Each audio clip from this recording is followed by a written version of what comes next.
World Wide Web. It is an information system that allows users to look for information through the use of the internet.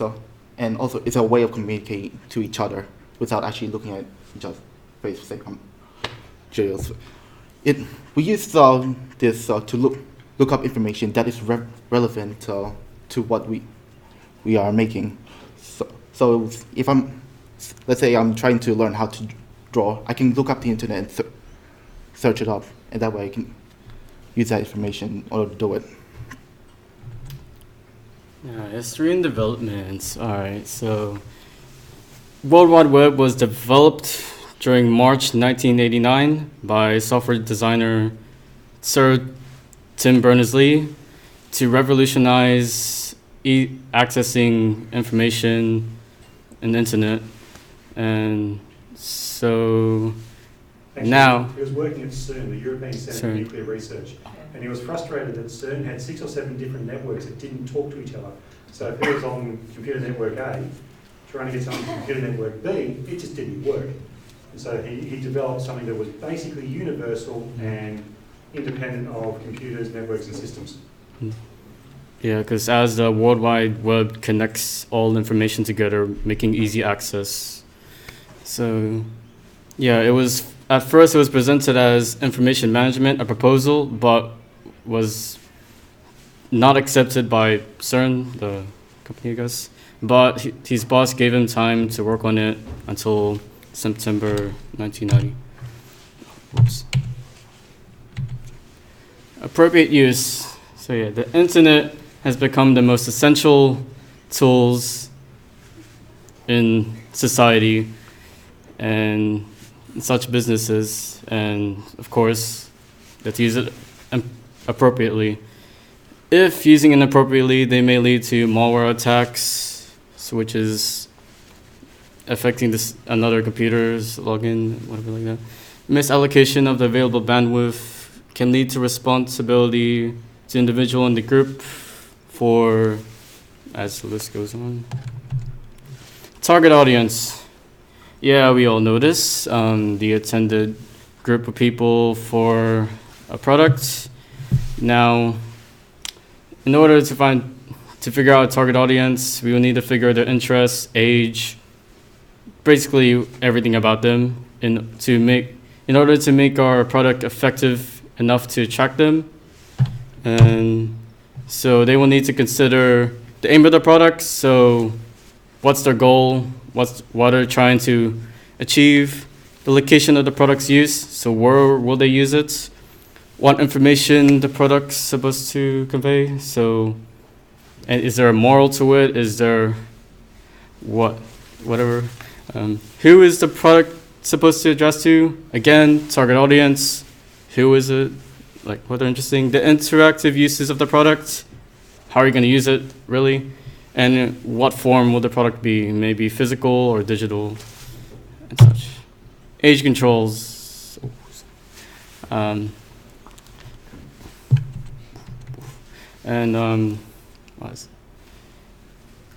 lot of websites can be accessed easily,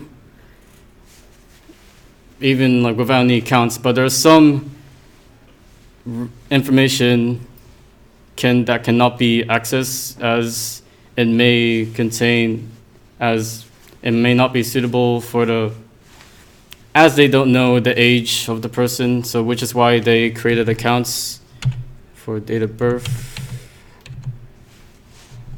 And just to make sure whoever's reading it is mature enough to read it, yet some people would lie about their age. Censorship. It is up to, when developing contents, is developers' responsibility to make sure any information or material is suitable enough for the audience.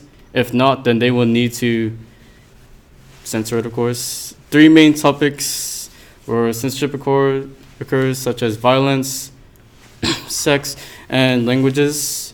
So for violence, a lot of it in movies or footages, sure, maybe just a little punch or dodge, but at certain times it may go very brutal, very graphic, which may not be suitable for younger audiences, or may influence them maybe, I don't know.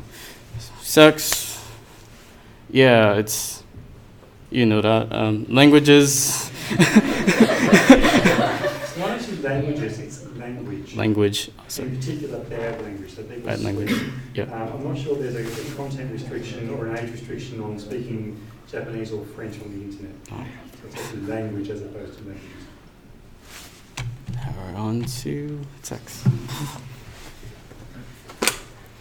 So, this one. Alright, font compatibility sets and substitutes. And it's basically text that is used in a software. Where in a software such as Microsoft Word has a set of fonts that can be used and can be printed out, but some doesn't have it. So if you're looking for a font but it doesn't have it, you have to go for another software to use it. You have an example? Uh, So what they're saying there is that you can make some really funky stuff on your computer, because your computer has all these wonderful fonts.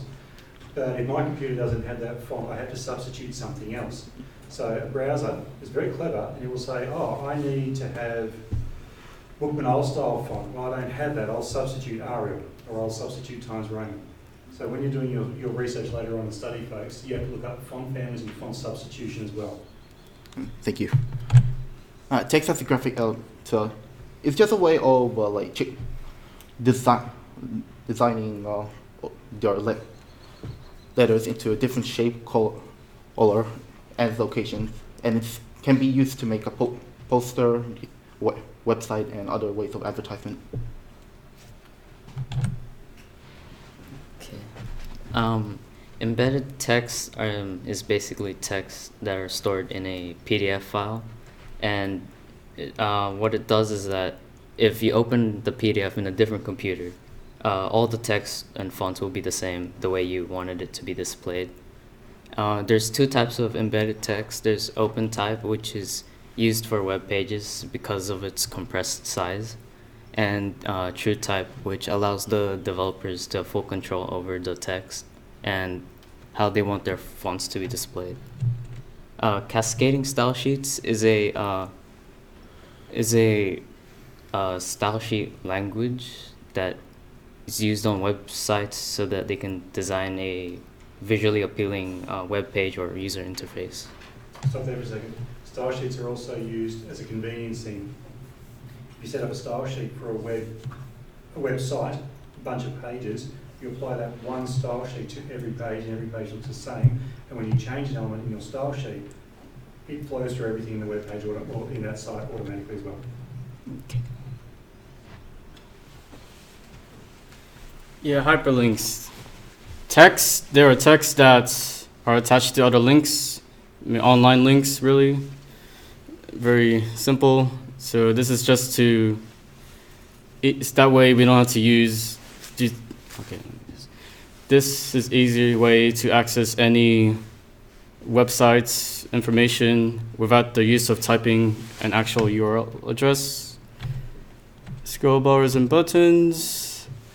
Yep, scrollbars, very simple. They're located on the right and the bottom of the web page, and basically they are used to go view your web page in a predetermined location. And buttons comes in many different shapes and sizes and are used to as specific functions of a device. For example, computer or this mic as a mute button. Just press it, it's muted. Are you sure you don't mean rollovers? You know, when you've got buttons to push on a computer screen and you're on a website to go somewhere else and hyperlink? Go back a slide.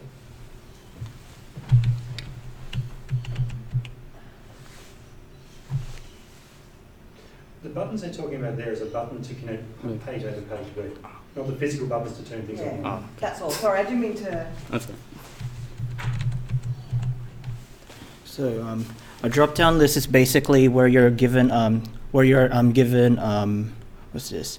Some sort of a box. It has like some sort of a list where you're given options on what you want to add in. I really can't explain this, but I think this is mostly found in applications such as Word document or is it Excel?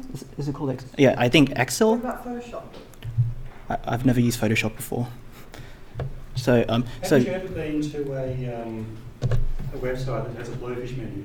And you may never have heard that term, but it's where you put the mouse over the first item and everything else scrolls down after that. Yes, I have. That's what that is. Okay, Right? so and when you're building websites using, you can do it in Joomla or WordPress or any of these database-driven websites, you can create these drop-down menus, and the technique is generally called blowfish. okay.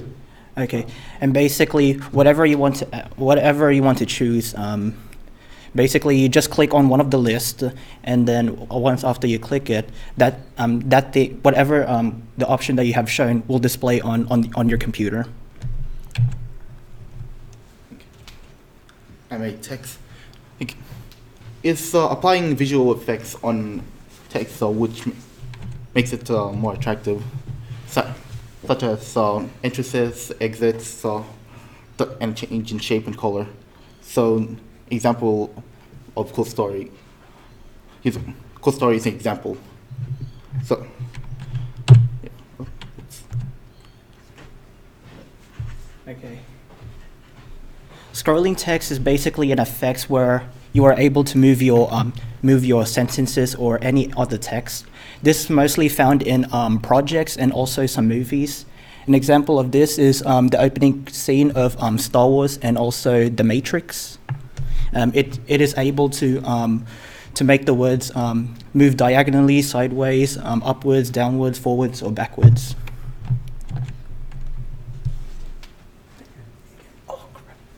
Okay, distortion is when distortion text is when if you want to make your text some sort of a wavy shape or unequal, then you can use this effect, and yeah, such as this one. It stands for portable document files, and what it does is it's pretty much a document that can be viewed in any device without the use of a specific hardware, software, or any other operating system. So, as a default, when you open up someone's PDF files, you cannot. It's already automatically locked. Which means you cannot edit it unless you do a specific action.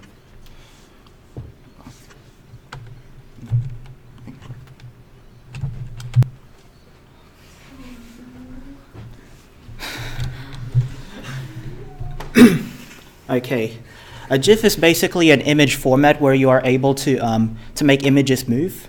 This is basically really how do I say this? This is really suitable when it comes to animation, and also, however, one of the disadvantages of using a GIF is that it doesn't work really well with photography, and it's also not best for printing due to its lack of colors.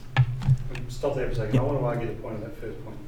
An image format that compresses lossless data, a GIF, and we will disagree on how we pronounce that word too, a GIF is only lossless when you start with less than 255 colours. If I take a photo of you with this camera, it's going to take a photo with millions of colours and save as a GIF, I'm going to lose 99.99% of my data. Okay. And I will argue that point with any examiner who wants to argue with me, and I have actually had this discussion with an examiner before. So please keep that thought in mind. Only when you start with less than 255 colours. And a JPEG is basically another image format, which really works when it comes to photography, and basically the reason why this works is because while compressing, it is able to make the size of the file really small, and also it's also another reason why it's really good when it comes to adding images on your website, and yeah. And a PNG stands for Portable Network Graphics. It's similar to a GIF file. It compresses a lossless data. It has a full range of colors and also is better when it comes to compressing. And this is really suitable when it comes to what's this? Photography, graphic design, and also Photoshop. Because let's just say that you want to add a random picture of a person in your background. So let's just say I want to add a line on a picture of a jungle. I would just add this picture and the background would not be shown. A progressive loading image is the term when an image is loading, depending on how slow or fast your internet is. Let's just say that your internet is slow, and if that's the case, this might happen. It will start blurring, and once it starts loading, it will reach to its full resolution. An animated GIF is when it's basically where you want to create an animation of your GIF images, and if you want to combine each of your images into one file, then this is the term. And basically, a thumbnail is just an image where it's used to it's basically used to give you an idea on what a video is going to be about. This is basically seen in mostly in YouTube. Let's just say that you want to gain some viewers, and the topic of the video is going to be about superheroes. Let's just say Jeriel wants to watch a video about Deadpool, and if there's a thumbnail that shows a picture of Deadpool, then obviously he would gain some views. It's not just YouTube that does that. Any websites you go to that have a bunch of ads at the bottom, they're all clickbait, and that's exactly what they are as well. Yeah. And also, if you hit images when you do a Google search, you see just thumbnails. They're not the big thing, otherwise we just take too long to load. And that's another reason why you have thumbnails, so that the initial page load is much quicker, because each thumbnail might be a couple of kilobytes only in size, compared to the full image, which could be a megabyte or so in size. Yeah.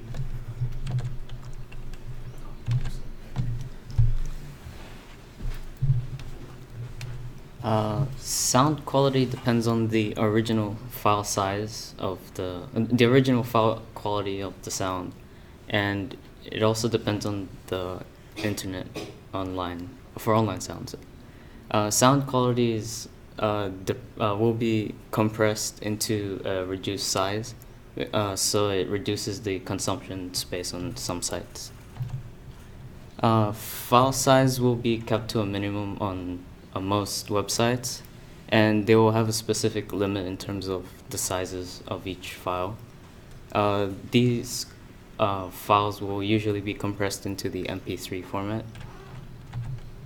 Streaming is an ongoing list of sounds that play as they arrive, and YouTube streams sounds as the stream keeps going on. Spotify streams the sounds as you play music. There's 3 different types of media players. Software media players are downloaded onto your devices, so things like VLC or Windows Media Player. Digital media players are used in home entertainment devices, so like DVD players, and portable media players are portable devices like iPods. Feature. Hypertext Transfer Protocol is application protocol that allows users to exchange information by typing HTTP in front of the URL address. Example would be Google. If I were to hover over it, I can click on it and then it'll send me to that website. You know why that one has an S and that one doesn't? Curious. And what's going to happen next year? So if websites don't have the S in front, we're going to start banning them. And it's not just in the school, it's going to be, we're going to start You've got an banning idea. them. So yeah, CS gives you security. It gives you security. It means that the data stream between the web server and your browser is encrypted. And if a third party tries to figure out what you're doing or what you're typing, they will get an encrypted data stream, which means they'll need to decrypt it on the fly, which is fairly hard work. Carry on, sorry. Okay, thank you. And since most websites has that, it becomes a default method of communication. And for real-time streaming protocol is basically a remote control that's on the computer. It allows associated commands such as pause, play, a full screen, fast forward, or rewind. And we usually use it when we're watching videos or listening to music. Connection speed is the performance of an internet connection that is measured by the bytes per second. So if you were to have a slow internet speed, let's say you got. Have you got a slow speed? Or are you lucky? So if you were trying to access a website, and your internet speed is slow, it will take quite a long time to fully access it. But if you were to have a fast internet connection, it's much more convenient. And webcasting is like broadcasting live over the internet. The benefits of webcasting is that you have a wide range of viewers from the network, and you can actively communicate with them through the computer. 4 different examples of webcasting software that you could use right here, right now. YouTube example. YouTube Live, okay, good. 3 more. Facebook. Okay. Yep, okay.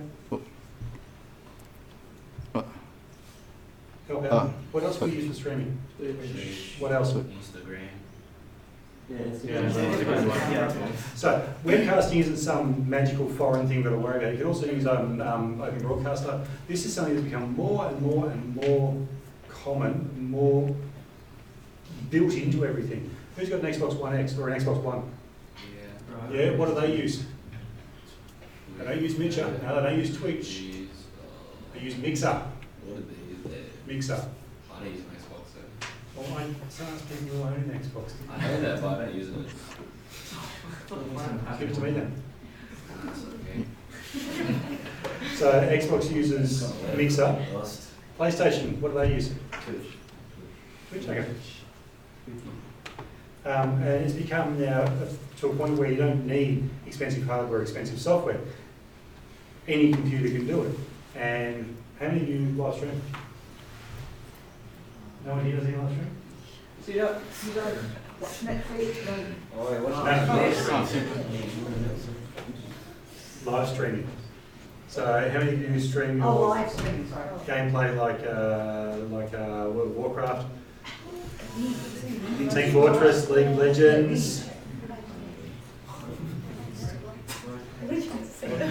Carry on. So webcasting is becoming more and more and more common, and whereas when this syllabus was written it was unusual, it is now something that basically all of you could do if you really wanted to. Thank you. Buffering and streaming. Streaming is the process of downloading data as you watch a video or listen to music, and buffering is preloading data, which temporarily pauses the video until it reaches to a certain memory where it can continue. Buffering is important for streaming because without buffering, it mean that the video would drop in quality, and it will cause it to lag or become blurry. And too much buffering can also mean that your internet is slow. Who was in Glenmore Park? You do not have good NBN then. We don't have NBN. We're not getting NBN. I am in May May what year? 2018. I believe what I said. And that's the end of our presentation. Probably. Thank you.